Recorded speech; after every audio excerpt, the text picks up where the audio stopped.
Hola, buenas noches, es un gusto saludarlos. Soy el doctor Roswell Pairazamán y esta presentación versa sobre la carga de entrenamiento físico. ¿Sí? La carga de entrenamiento físico viene a ser uno de los componentes o factores más importantes que vamos a nosotros a manipular, entre comillas, para poder generar ciertos estímulos en las personas a las cuales vamos a orientar con el entrenamiento físico. Y estos estímulos físicos, estos patrones que vamos a nosotros utilizar a lo largo de nuestras programaciones de entrenamiento, buscan en esencia una adaptación biológica que se resuma en la mejoría de una capacidad cardiovascular, fuerza muscular, resistencia o algún componente orgánico que necesitamos de alguna otra manera controlar en el caso, por ejemplo, de una persona con algún problema de salud. Entonces, para nosotros llegar a entender la esencia de la carga de entrenamiento físico, es importante que consideremos el contexto amplio sobre el cual se va a desarrollar o aplicar esta carga de entrenamiento. Para ello, vamos a hacer una especie de repaso rápido por por los tópicos más importantes de los módulos que hemos revisado anteriormente, porque esa aplicación del estímulo físico, esa aplicación de la carga de entrenamiento, en mayor o menor proporción va a afectar cada uno de nuestros sistemas. Es decir, hay mucha bioquímica y fisiología que vamos a ir recordando a lo largo de la presentación. Cada vez que diseñemos un programa de entrenamiento, tenemos que estar pensando siempre en cómo el cuerpo va a responder a ese estímulo físico. Entonces, vamos a introducirnos en este aspecto para que ya así el día de mañana, en la próxima exposición, podamos ya discutir o exponer tópicos relacionados a los principios de la periodización de entrenamiento, es decir, cómo aplicar esa carga de entrenamiento, qué principios rigen la aplicación de esa carga de entrenamiento. ¿Sí? No es hablar sobre una metodología de entrenamiento, sino qué principios me permiten a mí aplicar apropiadamente las cargas de entrenamiento. Y eso lo vamos a ver en las próximas exposiciones. Entonces, ese estímulo físico que nosotros vamos a aplicar, ese estímulo físico conocido en el mundo del entrenamiento como carga de entrenamiento, ese estímulo va a generar una serie de respuestas a nivel celular. Cada una de los eventos que se van a aplicar durante las sesiones de entrenamiento van a afectar en mayor o menor proporción el funcionamiento de nuestras células. Vale decir que va a haber todo un componente hormonal que va a generar una serie de reacciones bioquímicas, ya sea en fases catabólicas o anabólicas, para poder lograr una adaptación. Una de las cosas que siempre nos llama la atención, al menos hoy en día, es que cada vez existen más problemas metabólicos o enfermedades crónicas no transmisibles, pacientes con obesidad, sobrepeso, resistencia a la insulina, diabetes mellitus, hipertensión, dislipidemias, ¿sí? Cada vez estamos viendo más casos de estos problemas y definitivamente esto tiene que ver con un problema de falta de actividad física y un patrón de alimentación no apropiada. Entonces, presento esta imagen porque quizás la gran mayoría de personas que nosotros atendemos en el día a día tiene que ver con este desorden importante que es el problema del sedentarismo y los patrones de alimentación no apropiados. Entonces, ¿cómo el ejercicio físico va a poder generar un cambio en esta persona para llevarla de este nivel a este nivel? No hablando desde el punto de vista histórico, obviamente, porque es una evolución de cómo luego de miles de años de evolución hemos podido ir migrando según la teoría evolucionista y la teoría científica. Sí, hemos venido evolucionando de esa manera, pero ya hay un problema de composición corporal que está generando, obviamente, problemas de salud importantes. Lo interesante de esto es que dependiendo de la estrategia de entrenamiento, nosotros podemos revertir el proceso y mejorar la composición corporal de este simpático varón, ¿sí? Que obviamente tiene un problema de obesidad, podemos mejorar su composición corporal, podemos mejorar su condición física a través de la aplicación de estímulos físicos plenamente controlados con todas las variables que vamos a ir manejando a lo largo de estos últimos módulos. Entonces, lo interesante de esto es que si nosotros recordamos y siempre tenemos presente cómo funciona el cuerpo, cómo es que el cuerpo utiliza sus diferentes reservas energéticas, vamos a poder seleccionar las metodologías de entrenamiento más apropiadas, armarlas dentro de un paquete denominado carga de entrenamiento y llevándola a cabo periódicamente a lo largo de los días, semanas, meses, podemos lograr un cambio favorable. Definitivamente, la idea es tener a un ser humano, un paciente con una mejor composición corporal, con un mejor estado físico, ¿sí? Como el que ustedes pueden ver en pantalla, no necesariamente a ese nivel, pero sí teniendo un entendimiento pleno de que este physical fitness de esta persona, o sea, esa condición física, ese estado físico puede ser mejorado, controlado, modificado a través de cargas de entrenamiento. Entonces, para ponernos en movimiento, para lograr que la persona empiece a moverse, necesitamos obviamente energía. Y esa energía nosotros la denominamos ATP. Lo importante es que para diseñar programas de ejercicios o dar recomendaciones concretas, adecuadas y científicamente sustentadas, es importante que nosotros tengamos presentes siempre los siguientes eh, tópicos previos. Sí, lo he denominado así porque de toda la vasta información que hemos podido manejar a lo largo de estos módulos, de estas exposiciones, hay algunas cosas que siempre tenemos que tener presente. Sí, que es algo que no debe de pasar por alto. Entonces, un tópico previo uno, es importante analizar siempre antes de diseñar un programa de entrenamiento en el cual voy a aplicar cargas de entrenamiento, siempre es importante tener en cuenta el estado físico de la persona. Todo aquello que es medible es posible modificar, controlar y mejorar. Nunca se olviden de eso. Por eso que hemos estudiado, ¿sí? al concepto physical fitness. Es decir, si yo voy a diseñar un programa de entrenamiento, voy a aplicar cargas de entrenamiento, voy a aplicar estímulos físicos, debo de hacerlo en un contexto de conocer en qué condición física se encuentra mi paciente. Eso se denomina el physical fitness, el estado físico. Entonces tendré que evaluar la capacidad cardiovascular que ya hemos estudiado, tendré que evaluar la composición corporal de mi paciente para saber cuánto de masa muscular tiene, cuánto de grasa tiene, cuánto de agua tiene, cuánto de daño celular posible está teniendo, si fuerza muscular, resistencia muscular, flexibilidad, para que en base a esos datos diseñemos el programa de entrenamiento. ¿Sí? Que ya estamos a puertas de empezar ya la aplicación, la programación de entrenamiento, que es básicamente la ejecución de estos estímulos físicos. Siempre recordar una cosa importante, que es algo que siempre el Colegio Americano de Medicina y Deportes sigue insistiendo en esto, que más importante que hacer actividad física, que es bueno, peor no es hacer nada, lo importante es diseñar estructuras controladas metodológicamente, sistematizadas, repetitivas a lo largo del tiempo para mejorar ese concepto de estado físico, porque esto definitivamente me da un menor riesgo de problemas cardiovasculares o de enfermedades en comparación a la persona que solamente hace actividad física sin el control apropiado.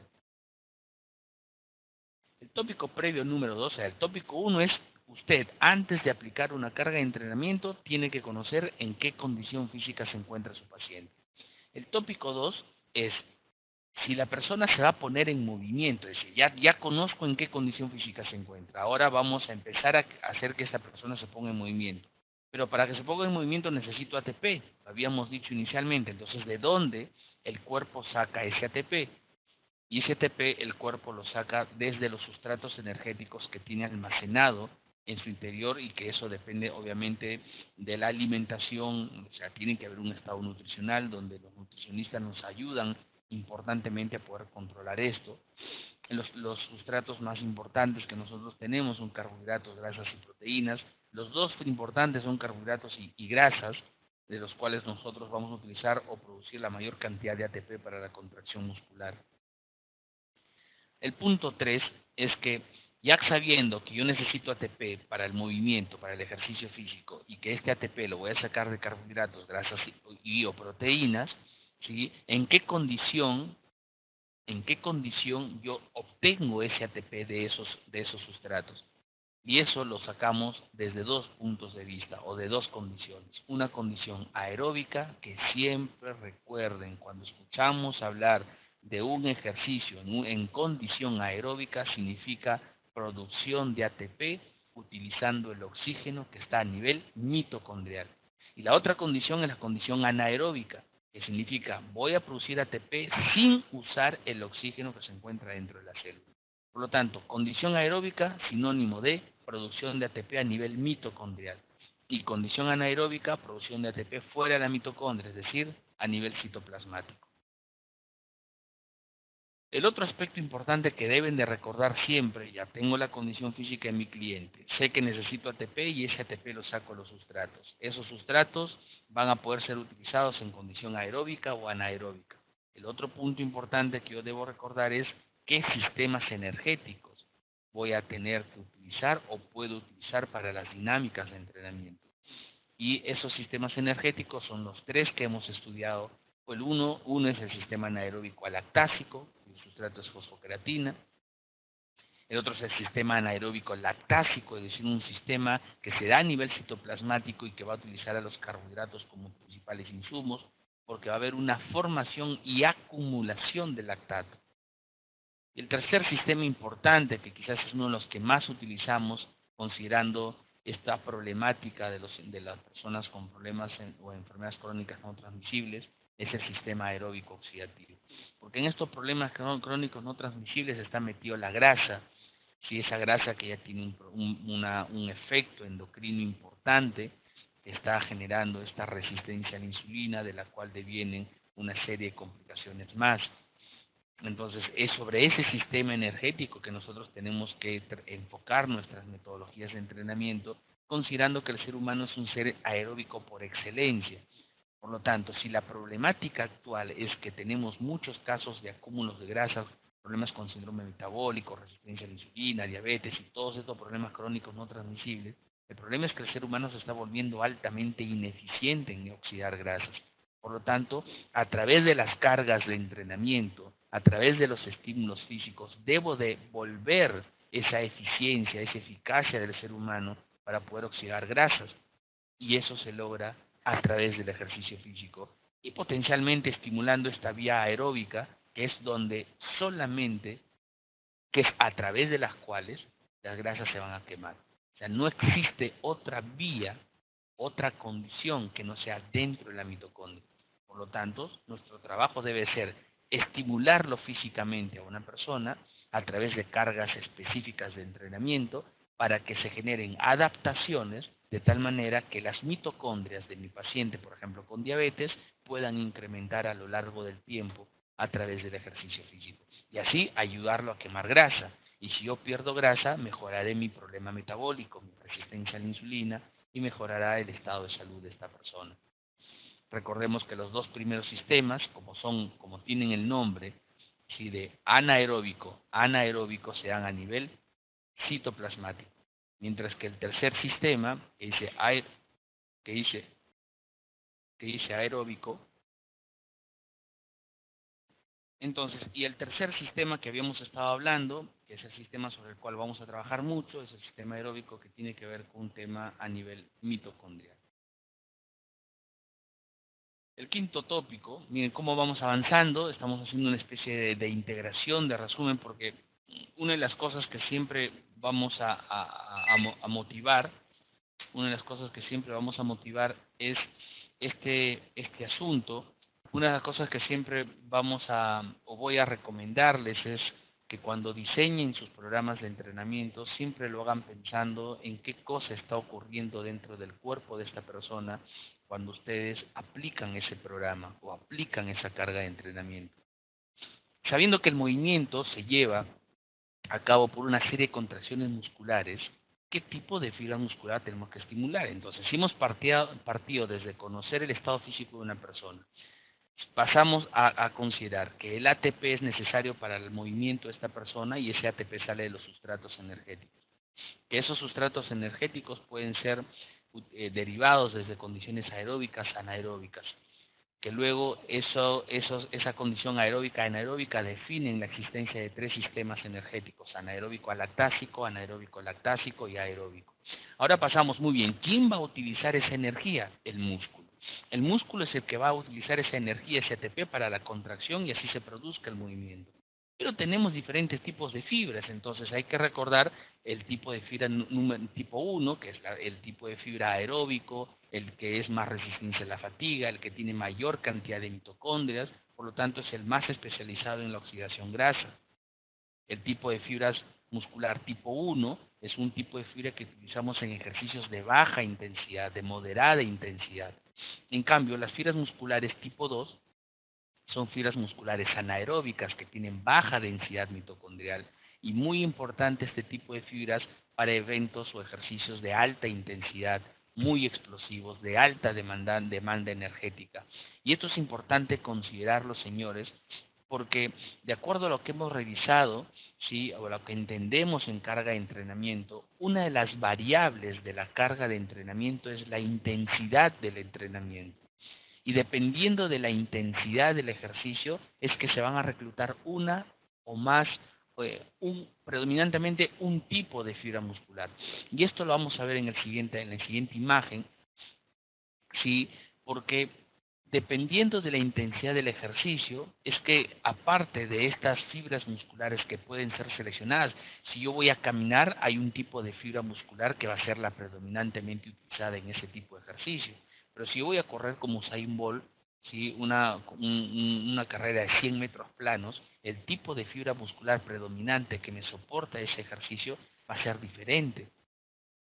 Y dependiendo de ese tipo de fibra muscular que yo utilice, pues el ambiente hormonal va a ser totalmente diferente. Mi perfil hormonal cuando yo camino solamente es totalmente diferente que cuando yo estoy corriendo a una alta velocidad o cuando estoy haciendo un ejercicio de potencia o resistencia o hipertrofia muscular. Entonces las hormonas son muy importantes, y para recordemos que básicamente las hormonas durante el ejercicio físico van a tener una directa relación con carbohidratos o con grasas, hormonas hiperglicemiantes, hormonas lipolíticas que nos permiten de alguna u otra manera soportar la dinámica de ejercicio. Entonces durante el ejercicio, ¿sí?, vamos a tener liberación de glucagón, adrenalina, cortisol, hormona del crecimiento, que tienen una directa relación con el perfil glicémico. Si estoy haciendo un ejercicio de alta intensidad, es muy posible que haya un efecto de incremento de la cantidad de glucosa en sangre. Y esto es muy importante a considerar cuando nos enfrentemos a una persona con diabetes. ¿Ya? Hay que tener mucho cuidado con la intensidad del ejercicio, sino también eso nos puede generar un problema metabólico. Y desde el punto de vista de la lipólisis, las mismas hormonas que se liberaron durante el ejercicio con efecto glicémico, sí van a tener al mismo tiempo un efecto sobre las grasas, y su efecto sobre las grasas tiene que ver con básicamente la lipólisis. Es decir, va a haber un rompimiento de los triglicéridos en ácidos grasos y glicerol, que se va a dar en mayor o menor proporción dependiendo de la intensidad del ejercicio. Muy bien, entonces miren cuánto repaso bioquímico y fisiológico hemos dado hasta este momento. Hemos tenido bastante tiempo como para profundizar lo necesario, solamente estoy haciendo una integración de aquellos puntos importantes que siempre debemos tener presente. Otro tópico importante cuando hablamos de carga de entrenamiento es, ya tengo una idea global de cómo es la bioquímica y fisiología de mi cuerpo durante el ejercicio. En este caso ahora, muy bien, ese estímulo físico, sí, que se conoce como carga de entrenamiento, ¿en qué consiste? Pues esa carga de entrenamiento, que es la que yo voy a aplicar con mi paciente para lograr una adaptación fundamental, tiene que ver con un estímulo físico que genera una alteración metabólica funcional controlada que provoca adaptaciones biológicas. Es decir, eso que está en nuestro papelito, cuando yo le digo a mi cliente, va a hacer usted un ejercicio al 60% de su VO2 max durante 5 minutos. Eso, en resumidas cuentas, en forma tan sencilla, define una carga de entrenamiento. Es un estímulo físico. Usted va a hacer un ejercicio de musculación de 15 repeticiones con el 60% de su RM, por ejemplo. ¿Sí? Eso define una carga de entrenamiento porque en esencia es un estímulo físico que persigue generar un efecto, una respuesta en el cuerpo de la persona para poder lograr adaptaciones biológicas que solamente se van a dar con el tiempo. ¿Sí? Yo puedo hacer ejercicio una vez por semana y mi adaptación posiblemente me demore mucho más tiempo en comparación a una persona que hace 3, 4, 5 o 6 veces ejercicios por semana. Y eso va a depender de la frecuencia, que es otra variable de entrenamiento. Entonces, de toda esta carga de entrenamiento que habíamos mencionado, está formada por una serie de variables. ¿Cuál es la variable más importante? Entonces, la carga de entrenamiento tiene una variable cualitativa y tiene variables cuantitativas, o componentes cualitativos o componentes cuantitativos.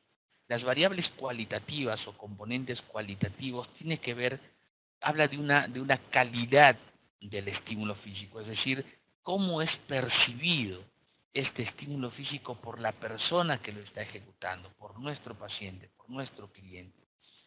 ¿Sí? El cliente puede decirnos, sí, este ejercicio ha estado fuerte, ha estado duro, ha estado muy pesado, ha estado muy extenuante, ha estado muy intenso. Por eso que de ahí viene una de las variables importantes de la carga de entrenamiento cualitativo, desde el punto de vista cualitativo, que es la intensidad del ejercicio.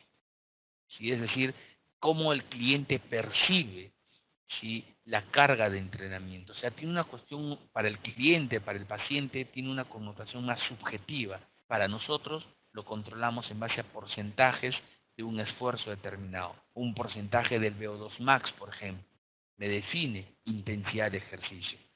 Por ejemplo, entrenar al 90% de mi VO2 max me define una intensidad de ejercicio. Entrenar a un porcentaje del 1RM me define también intensidad de ejercicio. La densidad del ejercicio o de la carga del entrenamiento está definida por una relación entre la aplicación del estímulo y el descanso que yo tengo. Por ejemplo, yo puedo decir a un cliente que entrene al 80% de su RM y me haga 6 repeticiones, por ejemplo, y le puedo decir descánseme 1 minuto y vuélvame a hacer 6 repeticiones con el mismo peso. Y descanse 1 minuto y me vuelve a hacer una tercera serie de 6 repeticiones. Sí, estoy descansando 1 minuto entre los estímulos, pero yo puedo decirle a otro paciente que haga 6 repeticiones con ese mismo 80% y que me descanse 5 minutos y me vuelva a aplicar el mismo peso, 6 repeticiones y descansar 5 minutos. Por lo tanto, bajo ese contexto, mientras menor descanso yo tenga entre un estímulo físico y el otro, se hace más denso el ejercicio. ¿Sí? Eso significa, si lo vemos en una tabla, y yo aplico un estímulo físico acá, y el otro estímulo acá, y otro estímulo físico acá, y otro estímulo físico acá, los estímulos físicos están muy pegados, es decir, hay poco tiempo de descanso entre un estímulo y otro. Pero yo puedo dibujar esto. Vamos a ponerlo con cuadrado. Yo puedo dibujar esto.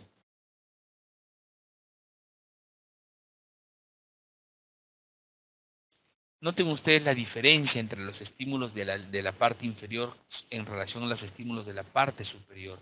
En este caso, en la parte superior, yo tengo menos descanso entre un estímulo y otro. Por lo tanto, este es un estímulo, carga, muy densa. ¿Sí? Es muy densa porque está muy pegado un estímulo del otro.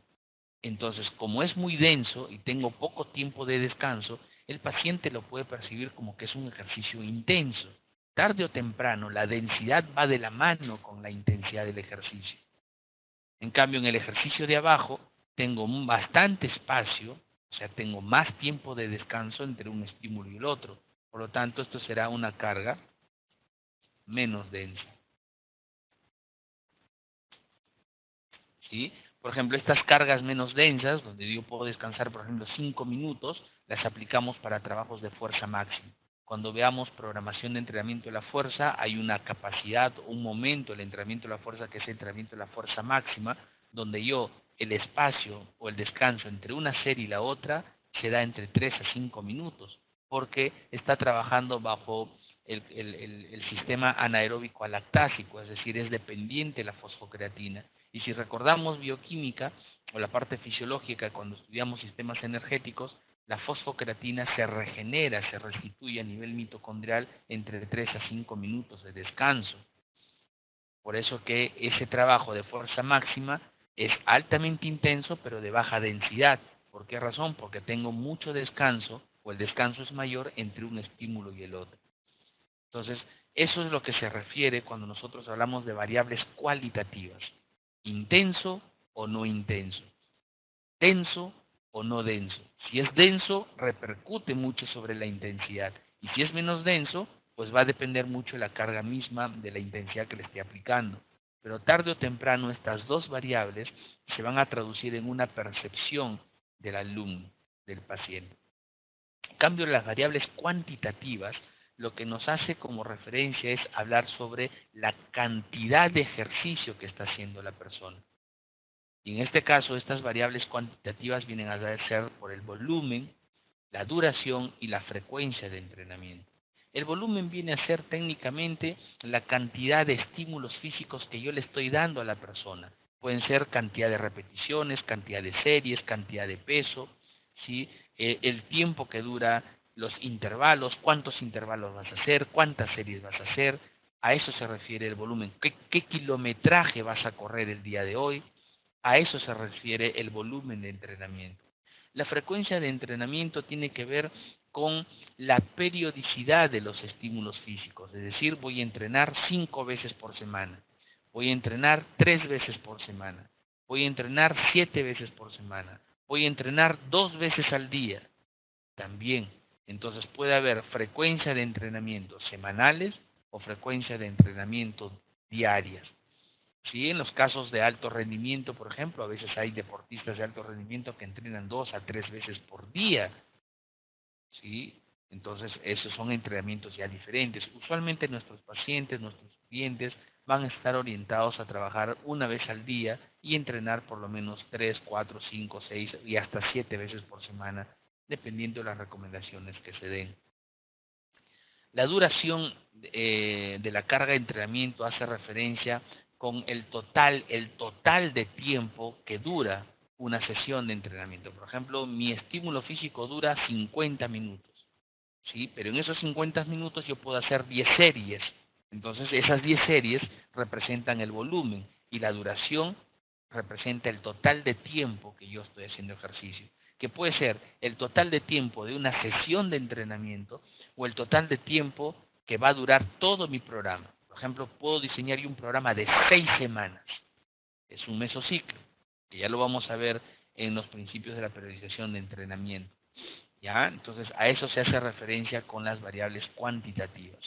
En este caso, hay dos cosas importantes que siempre debemos considerar como cuestiones de programación, que la vamos a recordar un poquito en la parte de la periodización del entrenamiento de la fuerza, o en los principios de la periodización de entrenamiento físico, que cuando un ejercicio es intenso, su volumen es bajo.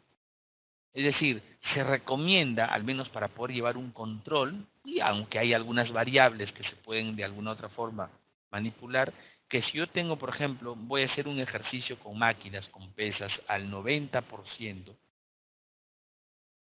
de mi RM, la cantidad de repeticiones que yo puedo hacer con eso van a ser mucho menores que si yo entrenara al 40% de mi 1RM. Si esto lo veo en una pizarra, yo podría decir, si yo entreno al 90% de mi 1RM, ¿sí? por lo tanto, eh, voy a hacer, digamos, vamos a ponerle por una cuestión de aproximación, vamos a hacer 4 repeticiones. De repente saca 5 o 6, pero digamos que ese más o menos va a ser el orden. Pero si yo trabajo, por ejemplo, al 30% de mi 1RM, ¿sí? Eso significa que puedo hacer, ¿cuántas repeticiones? Bueno, 25 repeticiones. Entonces eso significa que mientras más intenso sea el ejercicio, yo haré menor cantidad de repeticiones. Entonces hay una relación inversamente proporcional entre la intensidad del ejercicio y el volumen posible de ejecución. ¿Ya? Siempre son inversamente proporcionales. Si tengo un ejercicio altamente intenso, la cantidad o el volumen será bajo. Y si tengo un volumen que es muy alto, pues la intensidad del ejercicio será baja. ¿Sí? Son siempre inversamente proporcionales. Todas estas variables relacionadas con la carga de entrenamiento, la intensidad del ejercicio es la más importante, porque dependiendo de esa intensidad de ejercicio es que se va a generar un efecto hormonal, se va a reclutar un tipo de fibras y se va a tener sustratos energéticos altamente especializados para esa actividad específica. Por ejemplo, si yo voy a correr un sprint de 100 metros planos, pues esa intensidad de ejercicio que es elevadísima, seleccionará predominantemente un sustrato energético, un tipo de fibra muscular y habrá un ambiente hormonal totalmente diferente que si la intensidad del ejercicio fuera como la de una caminata. ¿Ok? Y esto que he mencionado anteriormente, ¿por qué razón la intensidad del ejercicio es la variable más importante en la carga de entrenamiento? Tiene que ver con esta imagen en donde por estudios de electromiografía se pudo ver que cuando la persona entrena a una intensidad relativamente baja, las espigas del trazado electromiográfico trazan unas espigas muy pequeñitas que tienen relación con fibras musculares tipo 1. Pero a medida que yo iba incrementando la intensidad del ejercicio, las espigas iban variando. Sobre las mismas fibras tipo 1, que fueron las que yo recluté, empiezan a aparecer fibras musculares que generan mayor cantidad de fuerza y que serían las fibras musculares 2A. Sin embargo, cuando ya estoy muy arriba en la intensidad del ejercicio, sobre las dos anteriores aparecen espigas mucho más grandes que me hacen entender que el predominio de la ejecución de la fuerza en ese contexto serán para fibras musculares 2B. Entonces, queda claramente definido que a medida que aumento la intensidad del ejercicio, las fibras musculares son diferentes. Y como son diferentes, ya hemos visto que cada una de estas tiene características fisiológicas, histoquímicas, bioquímicas diferentes. Las tipo 1 serán más aeróbicas, las tipo 2 serán más anaeróbicas. Las tipo 1 tendrán mayor cantidad de mitocondrias y las tipo 2 tendrán menor cantidad de mitocondrias. Las tipo 1 serán útiles en ejercicios de baja intensidad y las tipo 2 en ejercicios de máxima intensidad. Cuando estoy en un ejercicio de baja intensidad con fibras tipo 1, la cantidad de hormona adrenalina, por ejemplo, será en menor proporción que la liberación que yo tengo cuando hago un ejercicio altamente intenso. Acá tendré menor cantidad de adrenalina y acá tendré mayor cantidad de adrenalina. Entonces, esas son consideraciones que siempre tenemos que tener en referencia para diseñar la estrategia de una carga de entrenamiento. En este esquema, un poco más bioquímico, el otro fue un poco más físico, ¿sí? Solamente de selección. Acá estamos viendo que a una intensidad, por ejemplo, del 43% del VO2 max, la fibra que más gasta sus sustratos energéticos es este triangulito celeste que pueden ver en pantalla y que estoy marcando con el cursor y que acá en el esquema me dice que es la fibra tipo 1. Entonces, en un ejercicio de baja intensidad, por el principio de reclutamiento por orden de tamaño, dependiendo de la intensidad del ejercicio, si este es 43% y acá abajo veo 61, en el 43% estoy utilizando mayor cantidad de fibras musculares tipo 1, porque son las que más gastan sus sustratos energéticos, como el glucógeno que tenían almacenado. Sin embargo, cuando yo empiezo a trabajar al 61%, que es una intensidad más alta, ya empiezo a utilizar, aparte de los triangulitos celestes, que son las tipo 1, empiezo también a utilizar estos triangulitos azules, que serían las 2A. Si yo veo el esquema anterior, noten ustedes que estaríamos en el 43%, ¿sí? Para que lo correlacionen con la imagen que sigue. Esto sería aproximado como sería trabajar al 42%, 43% de mi VO2 max. Esto sería trabajar como al 61% de mi VO2 max. Y esto sería trabajar más del 90% de mi VO2 max. Entonces, de esa manera ustedes pueden verlo en pantalla. ¿Sí? Noten acá que el 61% ya estoy trabajando tipo 1 y tipo 2. Pero cuando yo elevo la intensidad del ejercicio, noten ustedes al 91% aproximadamente, ya estoy trabajando con todas las fibras musculares donde las 2B, que son estos cuadraditos negros, son también utilizados. Entonces, en base a esto, se deja claramente identificado que la intensidad del ejercicio es la que me define el tipo de fibra muscular que va a ser la predominante y el sustrato energético potencial que podría utilizar dependiendo de la estrategia diseñada. En esta imagen podemos ver que a medida que me acerco al 100% en mi VO2 max, la intensidad del ejercicio, o sea, si me voy al 100% es más intenso, va a definir, ¿sí?, la gran mayor liberación de epinefrina, que es adrenalina.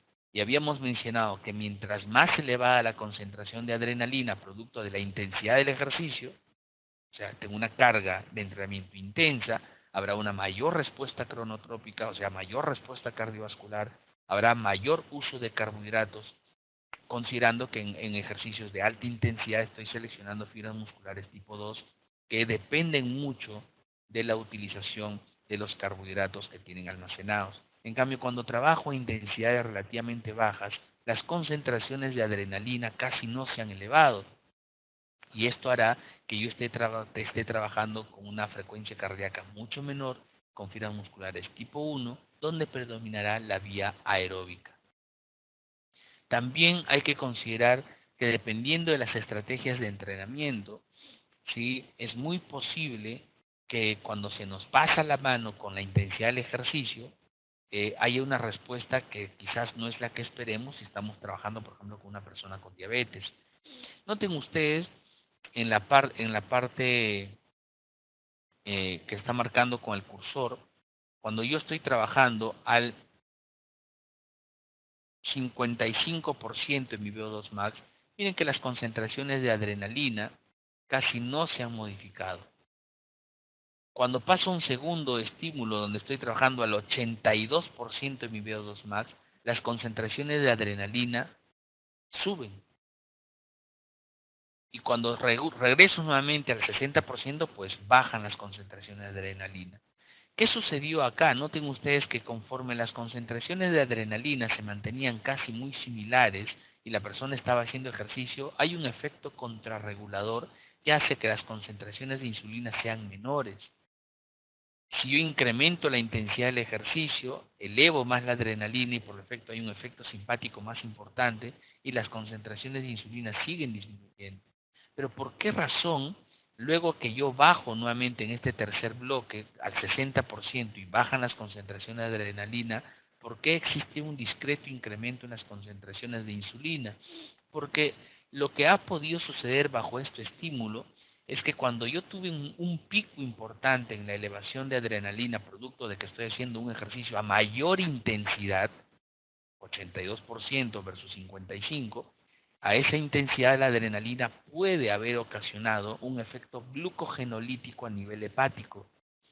Y esto puede haber incrementado las concentraciones de glucosa en sangre y el mejor estimulante para la liberación de insulina es las concentraciones elevadas de glucosa.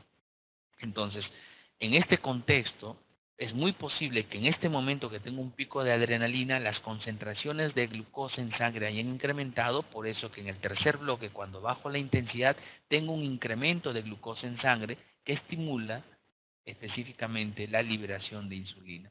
Pero a pesar de que ha sido elevada, prácticamente si yo trazo una línea, de color rojo entre lo que tenía basal, es básicamente lo mismo. ¿Sí? Entonces, eso significa que no es que esté incrementando en forma absoluta la insulina respecto al inicio del ejercicio, sino que si en algún momento disminuyó sus concentraciones, luego subió un poquito al mismo nivel basal de arranque por una cuestión de regular el ingreso de la glucosa al interior de las células, o sea, de aportar en el ingreso de la glucosa a las células cuando se incrementaron. Recuerden que los GLUT4 se van a expresar en la membrana celular ya por la misma contracción del ejercicio.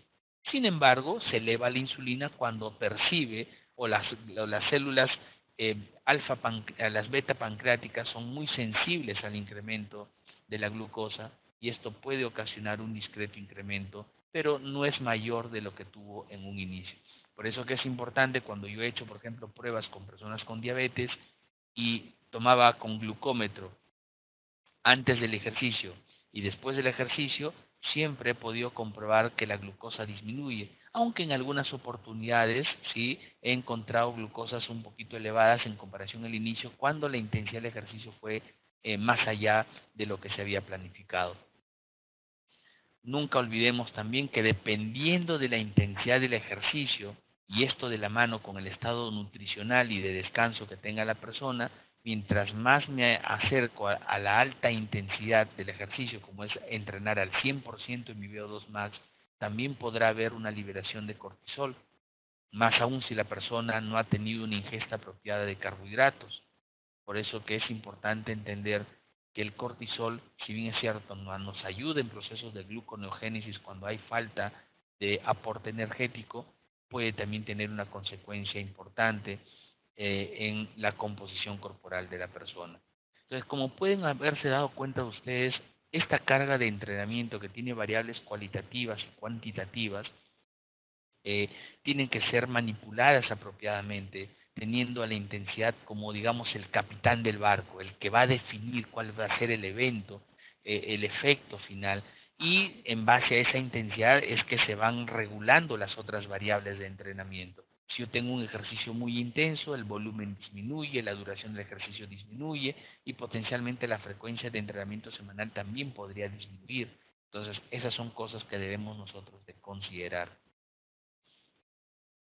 Un tópico penúltimo que siempre debemos estar pendientes y recordando es el concepto del crossover, que tiene una directa relación con lo que hemos mencionado anteriormente, porque a medida que yo me voy al 100% de mi capacidad física, si la cantidad de grasa que yo estaba utilizando empieza a disminuir, y esto tiene una razón importante, porque a medida que yo me voy al 100%, es un ejercicio muy intenso, y en un ejercicio muy intenso, las fibras predominantemente utilizadas son las fibras tipo 2, y las tipo 2 son más anaeróbicas, son dependientes de carbohidratos, por eso que el uso de carbohidratos empieza a ser utilizado en mayor proporción.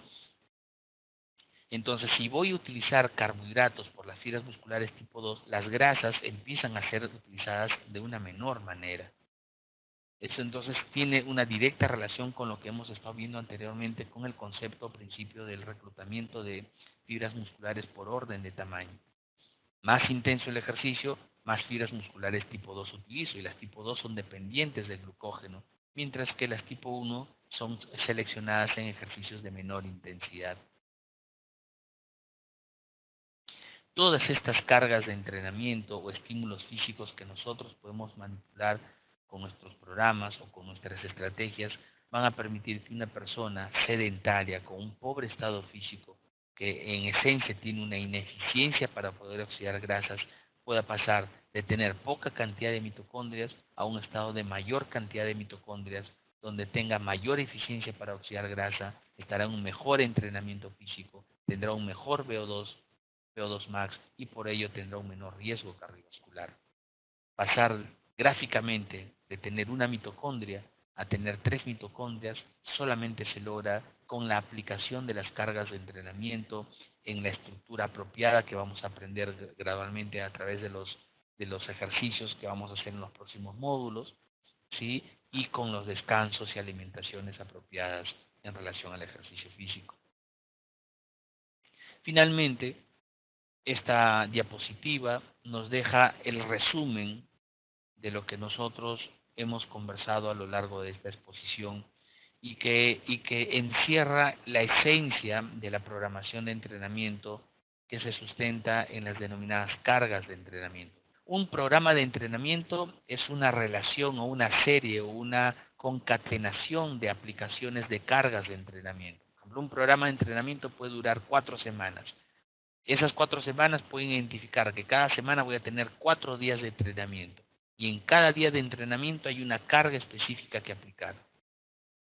Por eso que dependiendo, ¿sí? Dependiendo de la intensidad del ejercicio, es que se va a seleccionar el uso predominante o selección predominante de una fibra muscular.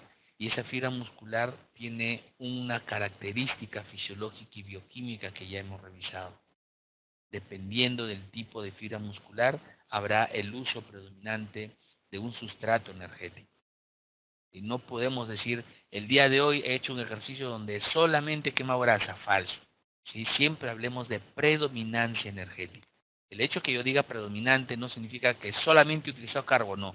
Del 100% habré utilizado pues o 90% y el 10% habrá venido de otro sustrato energético.